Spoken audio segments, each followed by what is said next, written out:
You know, when you hire a real estate agent, you're not just getting a guide to show you around some open houses. Nope. You're actually entering a legal relationship, and it's governed by this powerful and often totally unseen rulebook. So today, we're going to open that book up and see what's inside. And this is really the big question, isn't it? At the end of the day, is your agent truly, legally, on your team? Or are they just another salesperson trying to close a deal? The answer is what changes you from just a customer into what the law calls a principal. And that means you're the one who's really in charge. So let's get into it. All right, so here's our game plan. We're going to walk through this rule book together. We'll start with the single most important rule of them all, the one that everything else is built on.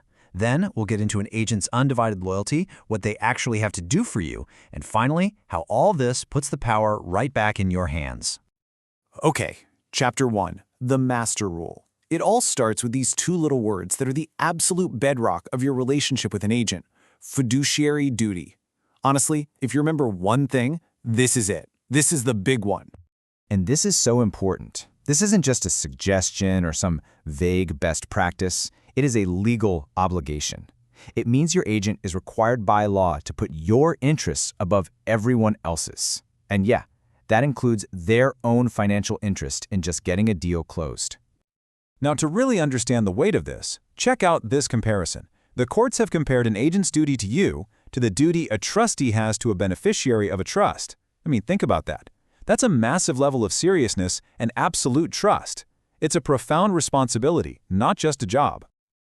So, okay, how does this master rule actually work in the real world?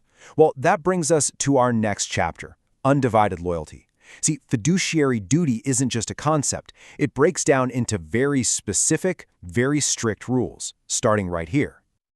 And the rules here are crystal clear. Your agent cannot secretly benefit from your deal in any way. They can't make a secret profit on the side, they can't hide the fact that they have a stake in the property, and they absolutely must tell you if the buyer is, say, their mother-in-law. The bottom line is, their personal goals can't ever mix with their professional duty to you. And get this, this is where the rubber really meets the road. If an agent breaks that rule of loyalty and secretly pockets some extra cash, the law can force them to disgorge it. What a great legal term, right? It just means they have to cough up every single penny of that secret profit and give it right back to you. So we know they have to be loyal. But beyond that, what does an agent actively have to do for you? Well, welcome to Chapter 3, the agent in action. Think of these as the 4 pillars of what they're supposed to be doing. It's not enough to just be loyal. They also have to be competent, they have to be transparent, and they have to be your guide. Let's break that down a bit. Now, this duty to disclose is incredibly broad. Basically, if a fact might influence your decision-making process, they have to tell you about it. But there's a really crucial legal exception here. Information about race, creed, or color is not considered a material fact, and your agent must not disclose it, even if a client asks them to. And the duty to render an account can get really specific. So, for example, let's say your agent has a buyer's deposit check. If they're told to just hold it and not cash it, they have to do that. But they also have to inform the seller in writing, hey, I'm holding an uncashed check. It's all about total transparency with any money involved. So you might be thinking, okay, these duties are all about my agent and me. But that's not the whole story. And that brings us to Chapter 4, Rules for Everyone. This rulebook actually extends way beyond just you and your agent. And this is the key. While your agent's loyalty is 100% to you, their duty to be fair and honest, that extends to everyone involved in the deal. They can't lie to the person on the other side of the transaction. Simple as that. And for a buyer's agent, this duty to be fair gets even more specific. They are legally required to do a diligent visual inspection of the property and tell you about anything that could materially affect its value. You know, a leaky pipe, a crack in the wall. This isn't just about good customer service, it's a legal requirement to protect you from nasty surprises down the road. Okay, this is where things can get a little tricky, but let's clear it up. An agent can get into hot water for both outright fraud and just simple negligence. But the consequences are totally different. A fraud finding can mean huge punitive damages and is a direct path to losing their license.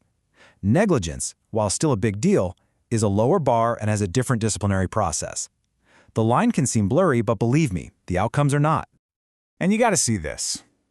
You might think an agent saying a house is in perfect shape is just, sales talk, what they call puffing. But an appeals court has actually ruled that it can be considered a representation of a material fact. That just goes to show you how seriously the law takes an agent's words, even the casual ones. So, after flipping through all these rules, we're at the final and I think most important chapter. Your power as principal. The biggest thing I want you to take away from all this is to reframe every single duty we've talked about as a right that you hold. See? Every duty your agent has is a right that belongs to you. This is like your client bill of rights.